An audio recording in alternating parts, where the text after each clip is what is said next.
I'm sitting here with someone who is so amazing and so special. This is a client of mine who I believe has an amazing story and insight to share with you guys on what it means to build more than just a body. And I wanted to kick this whole series off with Kristina, who is not just a nurse and competitor, but an amazing woman. She is a mama and a wife, and she's an incredible singer as well. And her energy is awesome. This girl came to the most recent event and we got to meet in person, and man, it was so special. And I thought she would be a perfect person, like I said, to kick this off. So Kristina, thanks for doing this with me. Thank you for having me. I'm so excited. Yeah, me too. I was really looking forward to this. Like, I want to use more of the interview process, but with clients and shining light on this and inspire some people. So I got to start by asking, what does building more than just a body mean to you? Well, if you really think about it, the end goal is whatever body you're looking to achieve, whether that's physical, emotional, spiritual, that's the end goal. Building more than just a body is learning how to set goals and take the steps needed in order to hit that final goal. I love that. And we got our matching crop tops on. So cute. I love that. And that's such a beautiful way of looking at it. And I think everyone perceives build more than just a body differently. And that's something that I want to highlight through this too, is when people work with me, one of the number one things I focus on is their autonomy. I want you guys to have your own journey, your own process. So I want to hear from you, like, how this philosophy has impacted your life and your choices since really kind of embodying it and taking it on. Well, I'm really glad you asked this question because I can go a little bit in depth in this. So it took me a long time to get to that point where I realized the body is the end goal and not the beginning goal. I was of the mindset, let's set, okay, I want to hit a certain weight. I want to hit a certain physique. I want to hit a certain size in my clothes.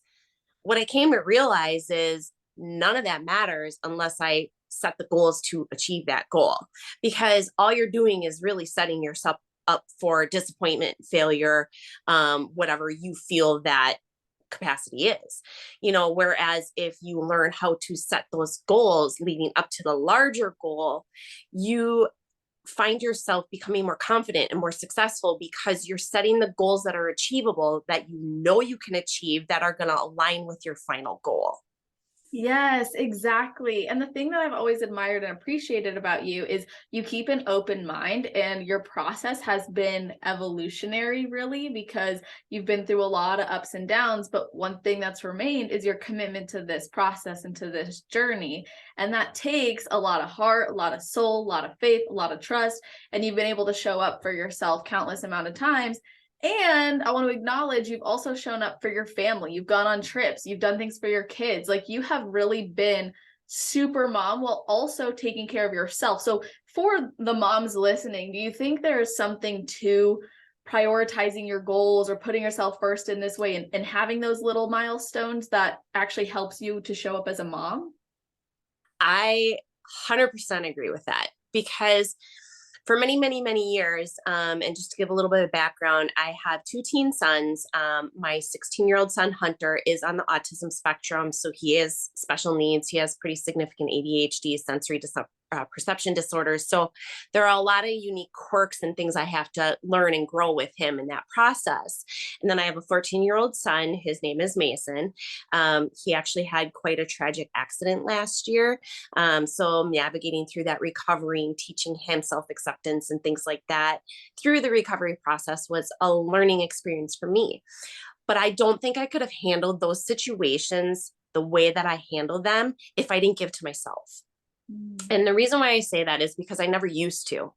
I never used to give to myself. I always gave 110% to everybody else. And then I was way low on the totem pole. And what I found over time is I was burning out.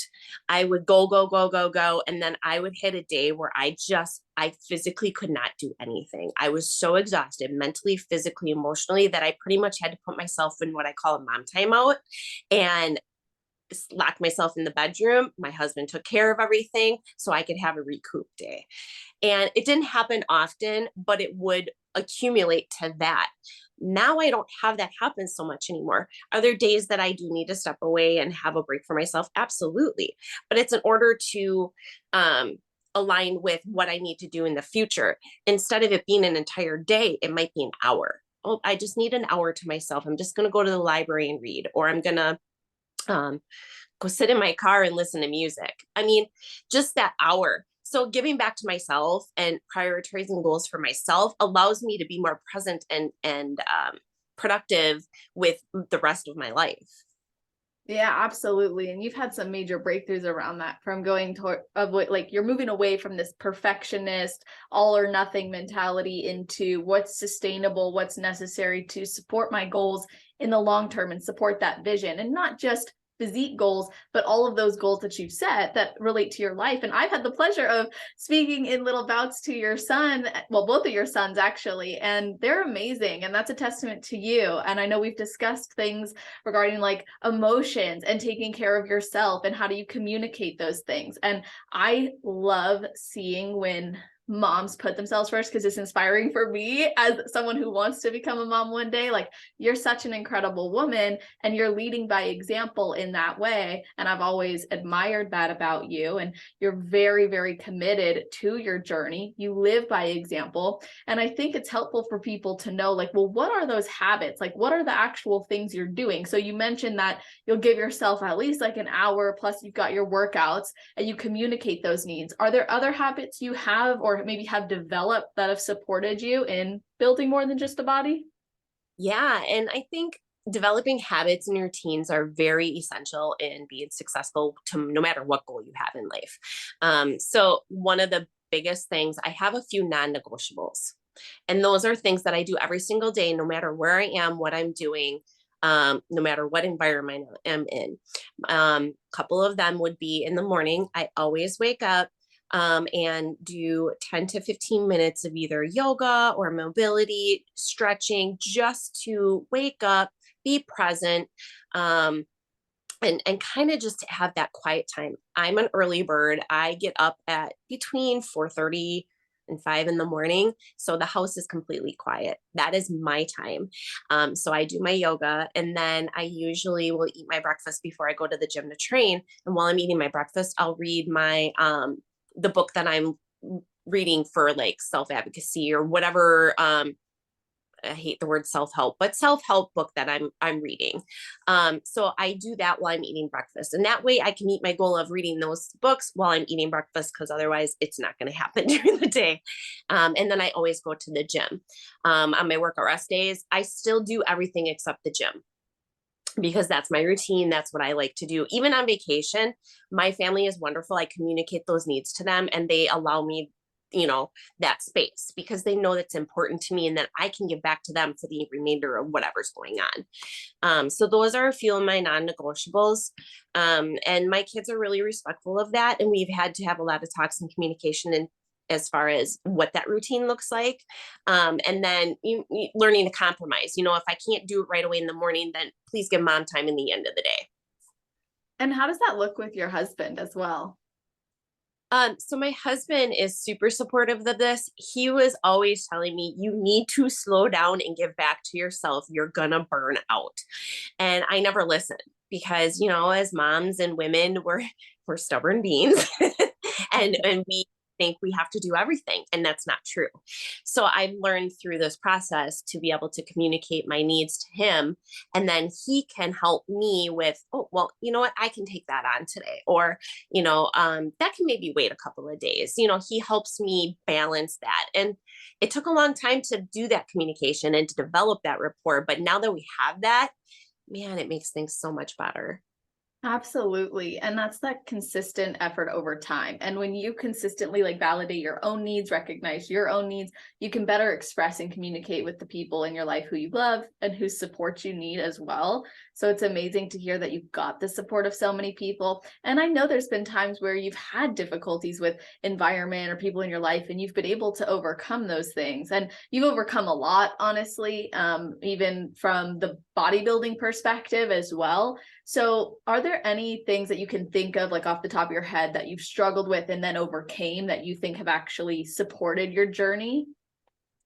So Recently, and as well, you know this, I have been working on trying to restore my hormone health. And this has been a significant issue over the last couple of years.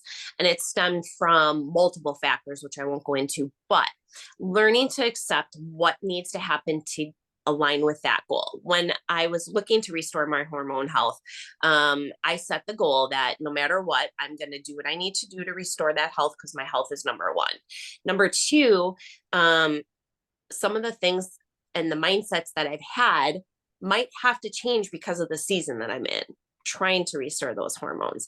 More specifically, body image and the scale and that kind of stuff. And I know it seems trivial. I know I'm not, overweight or fat, but it is heavy for me. It's the heaviest I've been in a very long time. And right now that's not in my control because of the hormone replacements that I'm on. It's caused me to gain a significant amount of weight, even though my diet and everything else really has not changed. But learning to accept that, that it's not what I'm doing, it's what my body needs and what she needs to heal. And this is okay because you know what? If I go back to what I was doing, I have to start over and it's not worth it. If I just continue with this process, I'm going to come out on the other side significantly better, not only physically, but emotionally and hormonally and health wise, because your health is precious. You cannot get your health back if you damage it to the point of no return. And being a nurse, I see it every day, so I want to make sure I'm taking care of me because if I can't take care of me, I can't take care of my kids. I can't take care of my husband. I can't take care of family and friends and all the things I want to do and achieve my goals later in life of my husband and I want to travel. I want to travel and not be restricted by assistive devices like canes and walkers and things like that. I want to be able to hike and bike and explore waterfalls and stuff as we get older. And when we retire, we want to snowbird because I live in Wisconsin and it's cold in the winter. We want to travel in the winters. So if I don't do this now, I can't achieve that goal, 20, 30 years down the road. What I love about everything you just said is it's a deeper connection to why you're doing what you're doing with your lifestyle outside of physique. And we need those driving factors that have nothing to do with the way that we look to keep us going and seeing there's a benefit to the things and the habits or the lifestyle that we commit to day in and day out that have nothing to do with how we look. And to that point, I mean, we connected originally through the food relationship program, and you completely transformed your relationship with food, which was awesome. And now it's also interesting because I noticed personally within my own journey and with others, but usually we tend to struggle the most with body image or the way we perceive ourselves when our actions are not in congruency with the goals that we have or the desires we have or our values. And you've really established like, these are my values, these are my goals, this is how they connect, and here's why I'm committed to showing up. And you have also, I just want to acknowledging all these amazing things, but you've also really let go of the timeline. And a lot of people become so attached to the timeline. I need to compete by this time again. I want to be cut by this time. I want to do this by this.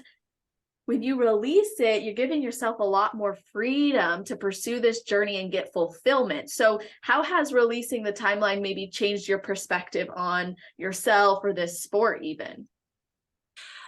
It's been huge because having a specific goal and timeline is good in a certain particular season. But right now, for my goals, if I put a timeline, I am for sure competing next year. Well, that means I have to try to correct my hormone health, diet down, and train. And what's probably going to end up happening is I'll end up in the same cycle I'm in now.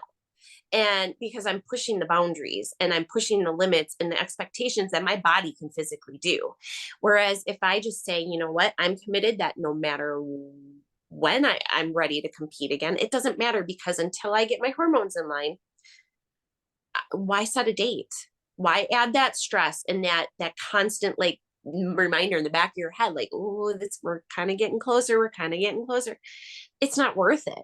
When my body is ready to diet down and start prepping for a show, my coach and I will come to that decision. And I want to make sure that I'm in a good physical, emotional mindset in order to tackle that and become a better version of me than I was when I last competed.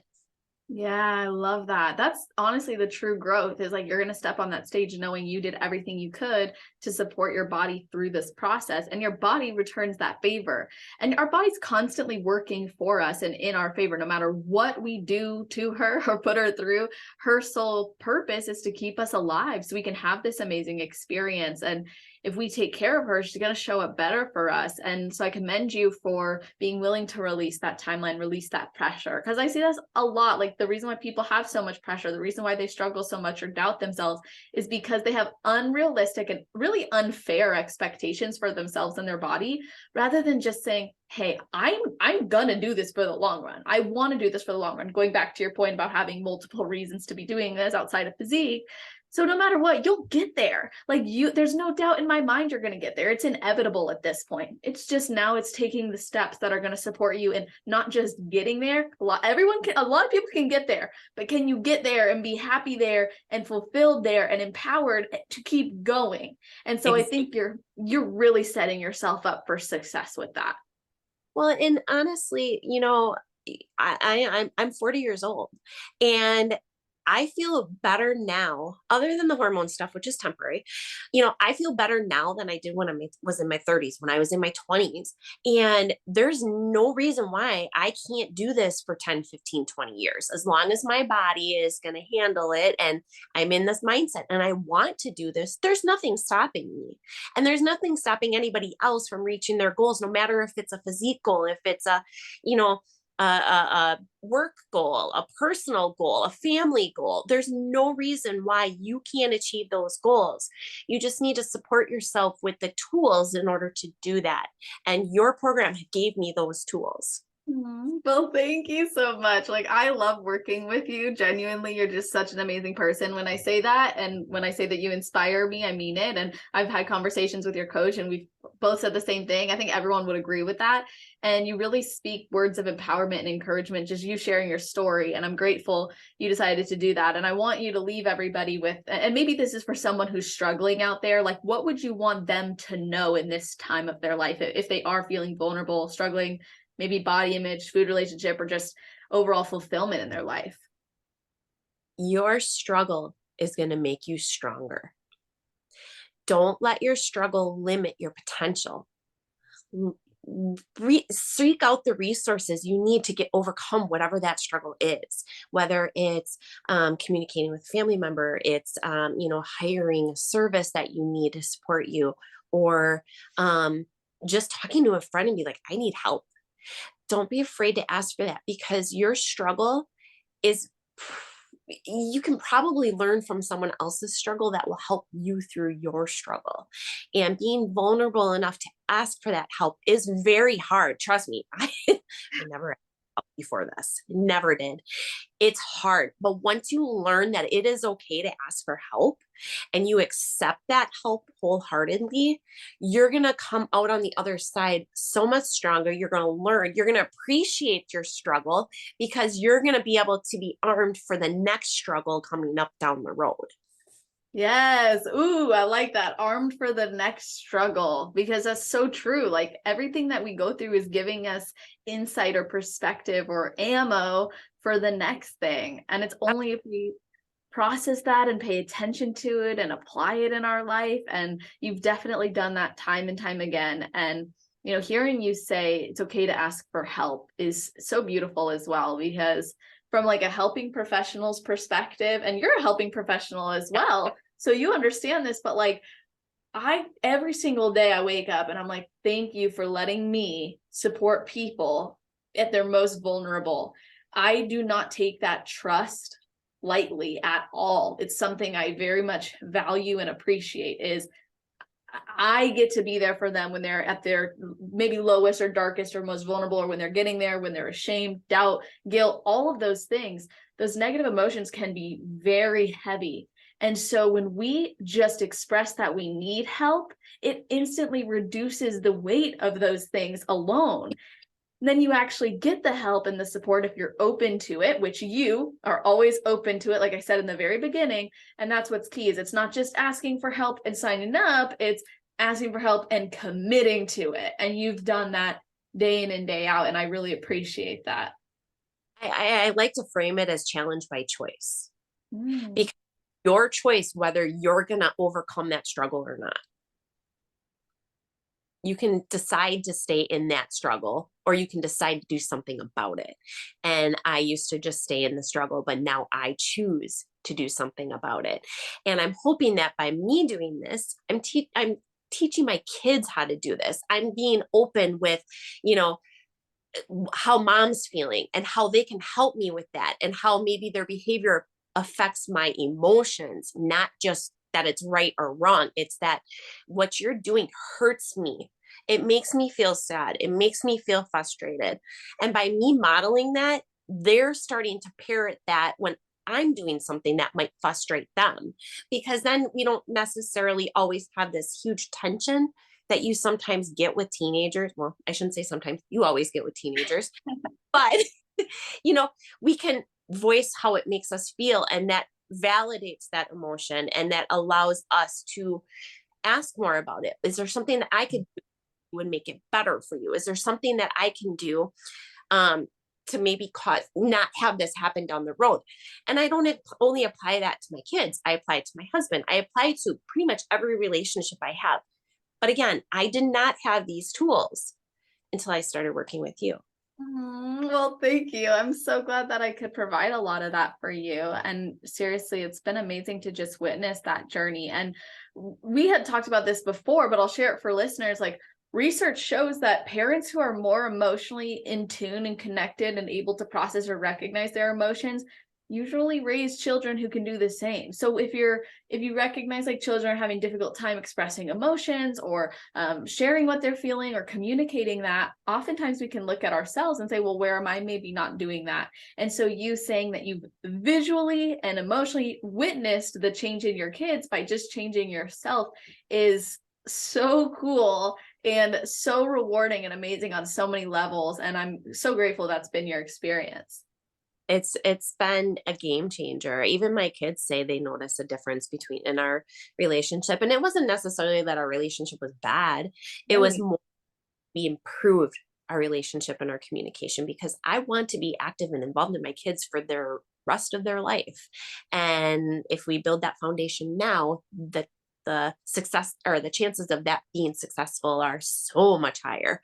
You know, there are some people who struggle with relationships, but me parroting that and showing how priority, you know, I have my own priorities, I have family priorities, I set goals for each aspect of my life. um Bodybuilding, um my husband and wife relationship, my kids relationship, my other family relationships, my spiritual relationship. I have goals for every aspect of my life, that I have short-term goals and long-term goals, and depending on um, the priority of those goals might shift. But I haven't learned those tools until I started working with you, and it's been a game changer for me. I just feel like my life is more organized and balanced. That's so awesome. And I appreciate you saying that. And of course, I do my best to encourage people to consider working with me, but I think it means a lot more coming from someone who has, and for so long, like we've really developed this beautiful relationship together. And it's so special for me. And I appreciate you being willing to come on here and share this and be my first official. I mean, I did like a few in the past, but they weren't as structured as this is. I'm hoping for this to become. So I just appreciate you doing this. And I want to open this opportunity for you. Like, if you want to share your Instagram or ways people can keep connecting with you, that would be awesome. Of course, that's up to you. So, no, I'm as you know, I'm an open book. I don't hide anything. If I have a struggle, I post it. If I am having a success, I post it. Ask me anything. I'm an open book. So my Instagram is KM Noren, KMNOREN. My Facebook is Kristina, and it's spelt with a K, Olowinski Noren. And Celeste, if you can put that in, if there's notes or whatever, that'd be great. I don't have any other accounts, but I do have email that is tied into those accounts. You can email me. If you want to reach me and you can't reach me, but you have reached Celeste, she has my permission to share my phone number. I'm an open book, and I love just helping uplift and support people, in any way possible, spiritually, emotionally, that's why I went into the medical field. I just love to give back and help others. So anything I can do to help anyone, please feel free to reach out. Honestly, just that smile and that energy can change someone's world. Like, you're amazing. And I'm so grateful I get to work with you, and so grateful I can send people to talk with you as well about your experience, and that we got to highlight your story here. Now, is there anything that you wanted to share that I didn't ask you, or that you kind of wish that I would have? Um, No, I think that's it. Yeah, I'm a pretty much an open book. I think one unique thing is just I have a special needs child, and that throws some wrench in the works. And so if you have a special needs child and you're looking for some resources, reach out to me. I'd be happy to help, because I didn't know anything until I started reaching out to others. I love that so much. Well, I'll definitely make sure your information is findable there. And thank you again for coming on. And to everybody watching this, hope you guys liked this. There's going to be much more to come. I want to shine light on these amazing women who I get to work with or have worked with. It's just the most fulfilling thing of my life. And I'm grateful for connections like the one that I have with Kristina. And I'm always open to more clients and more members. And I want to invite you to the Build More Than Just a Body community. So if this resonated with you, or if you're looking for support with your food relationship, your body image, your goal setting, overall personal development, I'm definitely your girl. So you can reach out to me, whether you're seeing this on a platform, feel free to do that. Or if you want to contact me directly, you can go to celestial.fit. There's tons of information and tons of client stories and testimonials there too, to get inspired by like this. And if you want to reach out personally, you can email me celeste.reinsturk@gmail.com, and I'd be happy to answer any questions. But again, thank you, Kristina, for your time. Thank you so much. And as I always say, hey, hey, hey. Hey, hey, hey.